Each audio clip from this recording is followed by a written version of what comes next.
Cheers, you guys.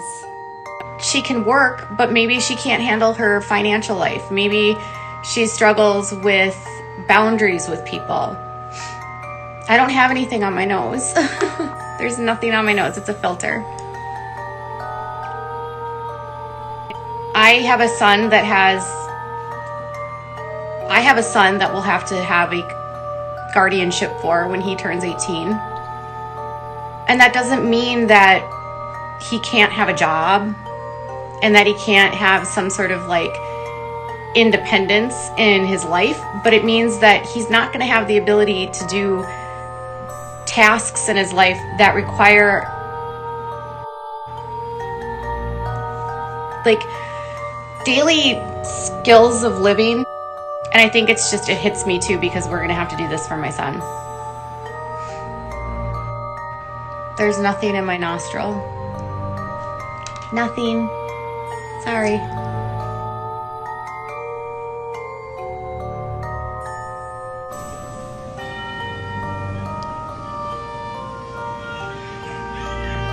I understand about conservatorships from a different perspective, because I have a child with a disability and my son will be under a conservatorship once he hits 18. He will never be able to take care of himself. Nobody really knows what's going on exactly.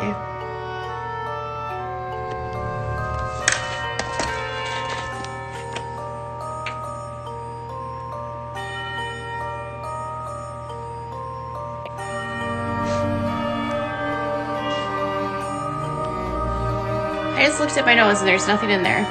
We haven't had nurses all week.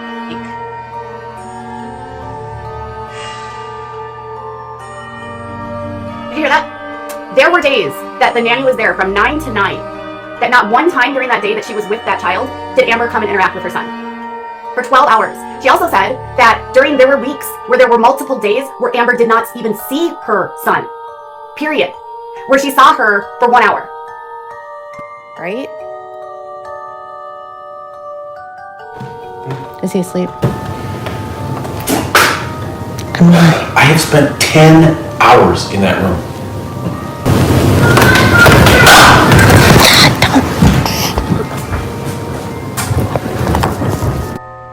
He is doing distance learning right now. He's not homeschooled. Who said that? Remember that night you were like walking down the stairs and you were frustrated and you were like, because I said I was up there. yeah. Oh, God. That day sucked. That was a tough day. I know. So my husband stayed up in our bedroom that day because I was having a really bad day and our dog was being really, really, really whiny. And so she was being like very high needs. She's like a rescue doggy and she gets really clingy when things are stressful. And I was feeling like she might have been feeling like my stress. So he stayed in our bedroom with her because we can't have her out when our nurses are here because she barks and barks and barks. So she either has to be in my office with me outside or up in our bedroom with someone. And she has to be with someone because obviously she gets like separation anxiety. So he had spent the day with her so that I could just work and focus and not have to listen to her being really stressed. And she was fine with him. But he came downstairs and he was like, I was up there for 10 hours. So then everyone's like, you're locking your kid in a bedroom for 10 hours. And I'm like, no. My son had school that day, which is our kitchen table. And he had, I don't even know, he probably had his like either OT or DAPE or something. So he stayed with my dog. And then that night was his night to put our kid to bed. So we trade off every night. I just got back downstairs from putting my son to bed. So I put my son to bed. We trade off every night because it's always such an ordeal. Yeah. So people are still leaving comments like, you left your child in a bedroom for 10 hours. And I'm like, dude, that's not even possible. He would never do that. And he would have missed school. My husband's a hologram robot.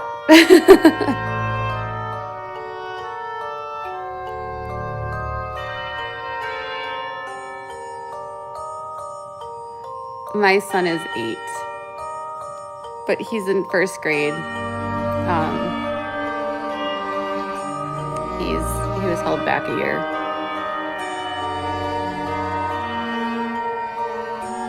I don't even know how our son doesn't. And it was a tough night. Like, our son was having a hard time falling asleep, and yeah, it was just one of those days where like everyone was stressed out. And he happened to walk down the stairs, and he was just like, I've been in that room for 10 hours. So everyone was like, oh my gosh, they've been in that room for 10 hours. And I'm like, dude, that's not even really a scandal. That's not even like remotely a scandal. That's literally just our lives. Straight lives. That's what we're doing.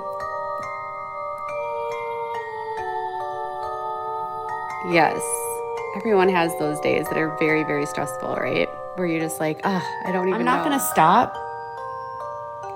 And I'm not going to like feel bad that I shared the abuse that Anna's experiencing, because Anna is being abused by Josh.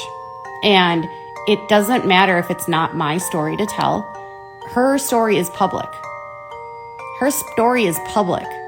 Her story has already been told. If you're watching Anna and you don't think that she's being abused, please adjust your glasses, please. In what world is it okay for a man to say to a woman that you cannot wear pants? You cannot have friends. I control your social media. You have to talk to me about everything. If there's a problem in our relationship, you cannot talk to anyone else but me. You're not allowed to talk in church. You're not allowed to have a job. You're not allowed to have your own bank account. You're not allowed to have your own phone. I control your social media. I control your friends. I control your time. You must do everything I say. If I want to have sex, you must obey. If you don't give me sex, how is it publicized? Because these are the rules. Do you watch the show? Learn about the cult. She is a sex slave to her husband and a slave to everything that he wants.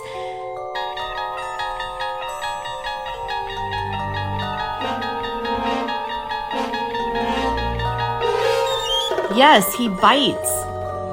How about we stop saying snitches get stitches and we just stop being ethical?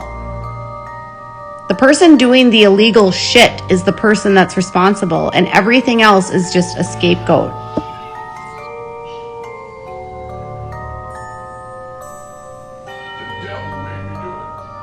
Audiences that are into conspiracy theories can be really dangerous, right? So if you attract people that believe in conspiracy theories, it's really easy to get wrapped up into a conspiracy theory. And I don't want to be a kind of person that's promoting conspiracy theories.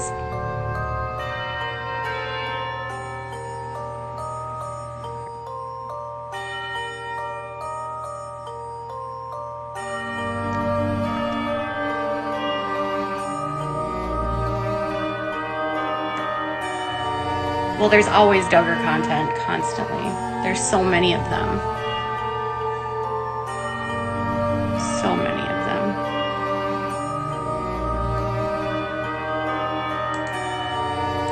I don't think he's gonna get convicted, so I feel like watching the trial is worthless.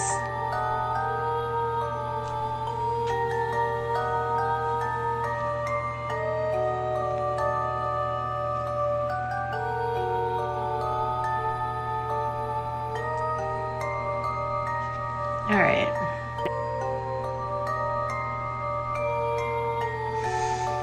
Vaughn's okay. It's just bad.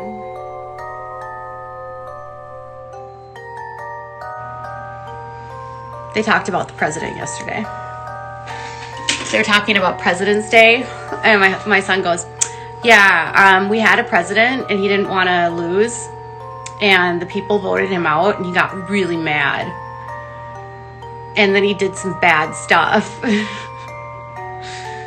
And his teacher was like, well, you have to like not get angry. My son is so funny. He's really into like categorizing things like mommies, daddies, girls, boys kind of thing. Like he likes to qualify things. He's 9 years old. He's almost 9. He has autism. That's kind of how he thinks. And so he was like, Mommy, the pumpkins are over here. I want to show you them. And I was like, okay, so check this out. He's like, these are the pumpkins and that's the family. And I was like, well, who is that? And he goes, well, that's Daddy and the kids. And I was like, why, where's the mommy? And he goes, Mommy's over here and she's going through something. She's just going through something. Mommy's over here going through something. She's got something stuck in her eye. Mommy's over here just going through something.